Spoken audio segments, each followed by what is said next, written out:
Good morning 10th class. Today we will do numerical problems that are remaining of the chapter number 7 sound. तो 7 to 10 जो numerical pending है. Let's do this.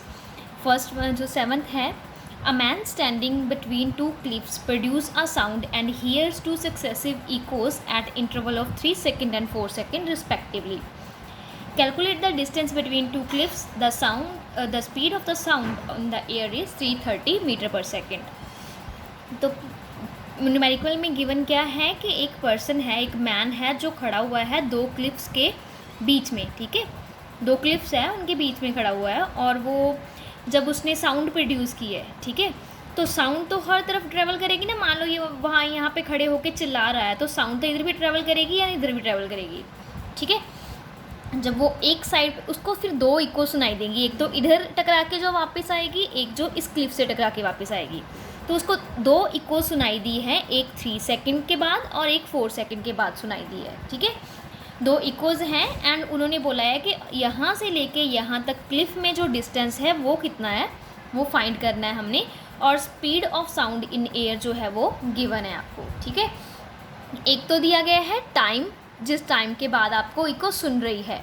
ठीक है, और एक दिया हुआ है वेलोसिटी और speed of sound in air. ठीक है, अब देखो वेलोसिटी का फॉर्मूला डिस्टेंस ओवर टाइम.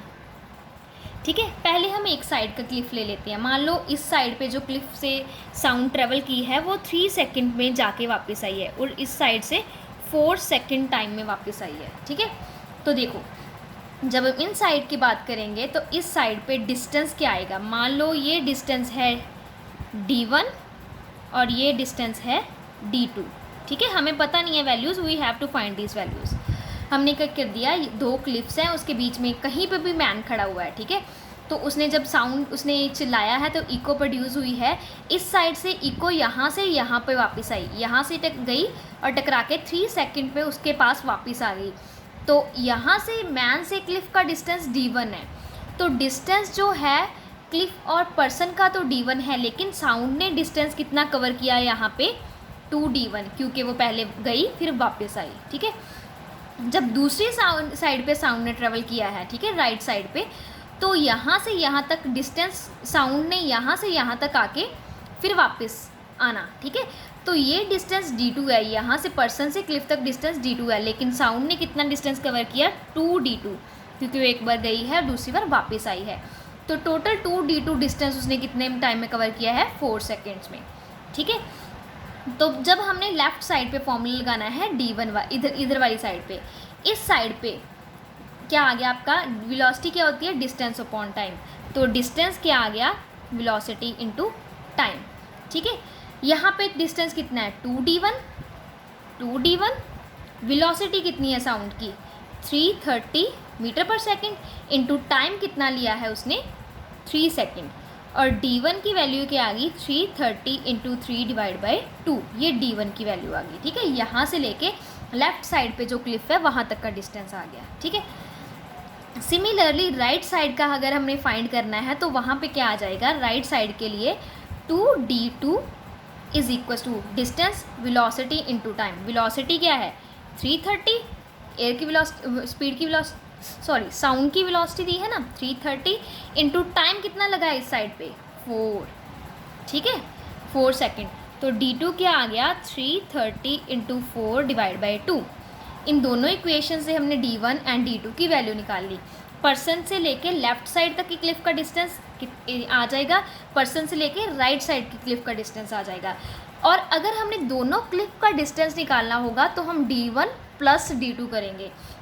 पहले यहाँ पे इंडिविजुअल की वैल्यू निकालनी है लेफ़्ट साइड वाली और राइट साइड वाली, फिर दोनों क्लिफ का डिस्टेंस क्या होगा दोनों को ऐड कर देना है d1 प्लस d2. ठीक है, बस इतना सा ही क्वेश्चन है आपका. जो बी पार्ट है उसको कट कर दो, क्वेश्चन गिवन नहीं है. आई डोंट नो उन्होंने आंसर्स कैसे मिसप्रिंट हो गया maybe. Let's come to the numerical number 8.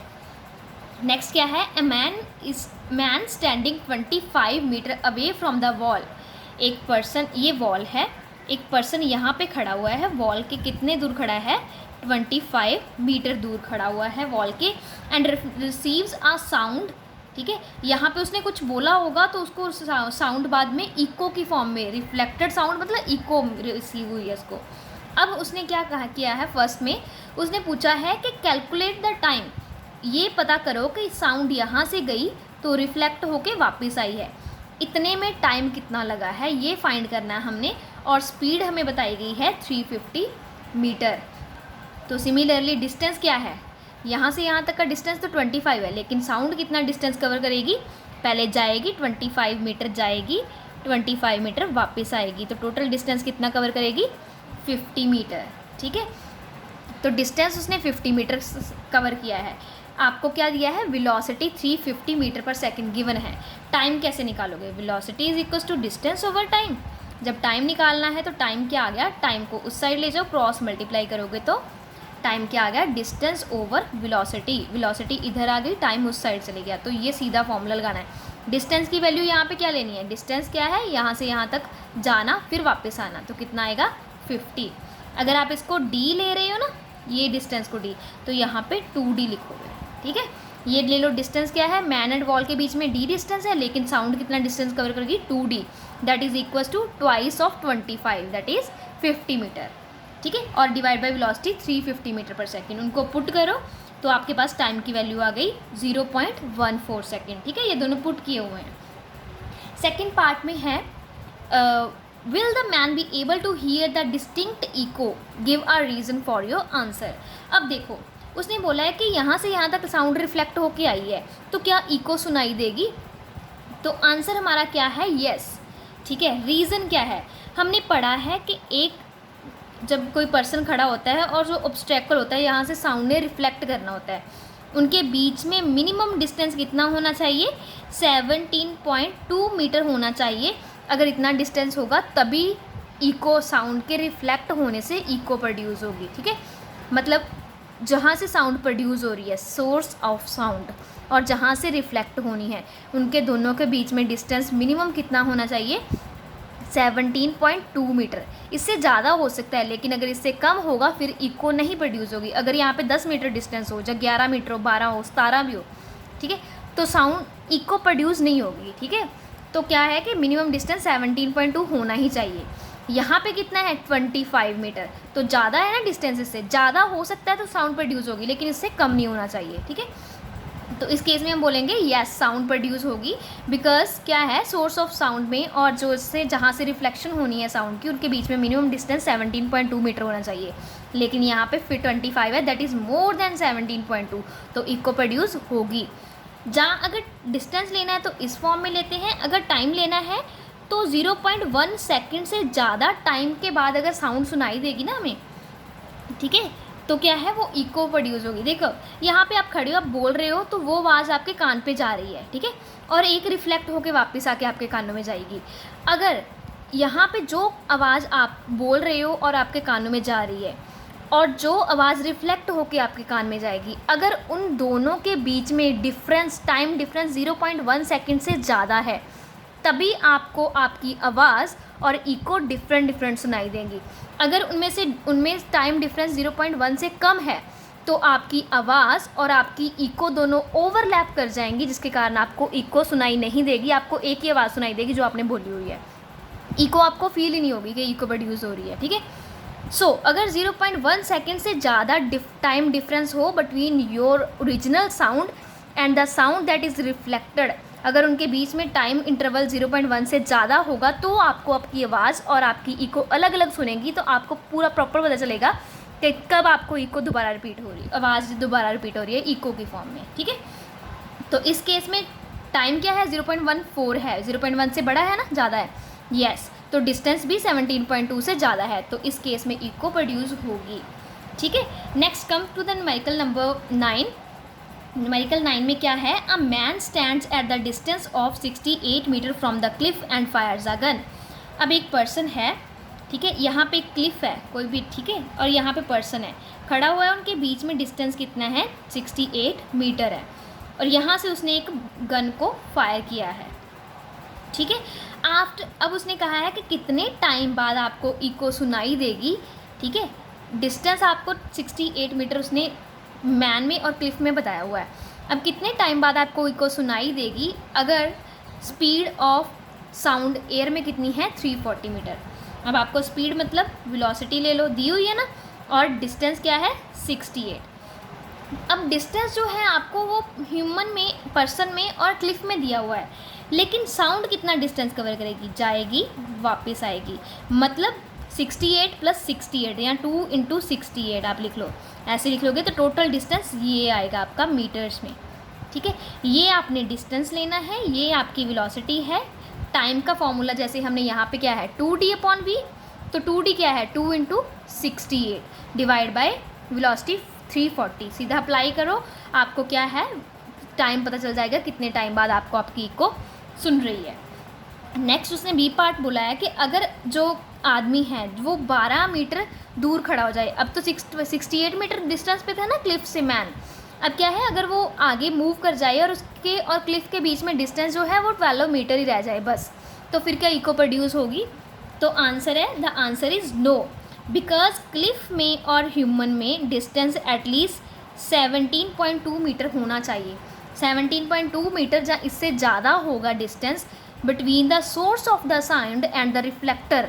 ठीक है, जहाँ से लाइट साउंड ने रिफ्लेक्ट होना है, उनके बीच में अगर डिस्टेंस इससे ज़्यादा है तो ही साउंड प्रोड्यूस होगी, इको प्रोड्यूस होगी, सॉरी। तो यहाँ पे तो 12 मीटर है तो डिस्टेंस तो कम है, तो इको प्रोड्यूस नहीं होगी। तो आंसर सेकंड का क्या है? नो।